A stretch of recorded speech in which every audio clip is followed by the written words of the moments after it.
ରାତିରେ ମୋର ଆଜି ରୁଟି ଖାଇବାକୁ ଜମା ବି ଇଚ୍ଛା ନଥିଲା। ସେଥିପାଇଁ ଭାବିଲି କ'ଣ ଗୋଟେ ଆଇଟମ୍ କରି ଯେଉଁଟାକି ପାଟିକି ଭଲ ଲାଗିବ। ତାପରେ ମୁଣ୍ଡରେ ଗୋଟେ ଜିନିଷ ପଶିଲା। ଆଜି ଯେଉଁ ଆଇଟମ୍ଟା ହେଲା ଉପମା ଆଉ ତରକାରୀ। ସେଥିପାଇଁ ସାଙ୍ଗେ ସାଙ୍ଗେ ମୁଁ ତରକାରୀ ତିଆରି କରିଥିଲି। ଦେଖନ୍ତୁ ତରକାରୀ ମୁଁ ପକାଇଥିଲି ପନିର ଆଉ ପକାଇଥିଲି ମଟର ଆଉ ଆଳୁ ଏସବୁ ମିଶାଇକିରି ମୁଁ ଗୋଟେ ବଢ଼ିଆକିରି ବହଳିଆ ବହଳିଆ ତରକାରୀ କରିଦେଲି। ଆଉ ତା ସହିତ ଗୋଟେ ମିକ୍ସ ଉପମା ତିଆରି କରିଦେଲି। ଆଉ ଉପମା ତରକାରୀ ହେଇଗଲା ମୋର ରେଡ଼ି। ଚାଲନ୍ତୁ ବର୍ତ୍ତମାନ ଖାଇବା।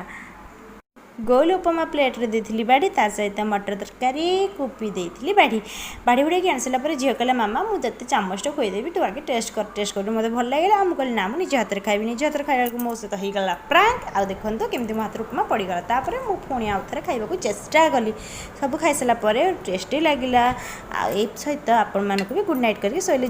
ରାତିରେ ମୋର ଆଜି ରୁଟି ଖାଇବାକୁ ଜମା ବି ଇଚ୍ଛା ନଥିଲା। ସେଥିପାଇଁ ଭାବିଲି କ'ଣ ଗୋଟେ ଆଇଟମ୍ କରି ଯେଉଁଟାକି ପାଟିକି ଭଲ ଲାଗିବ। ତାପରେ ମୁଣ୍ଡରେ ଗୋଟେ ଜିନିଷ ପଶିଲା।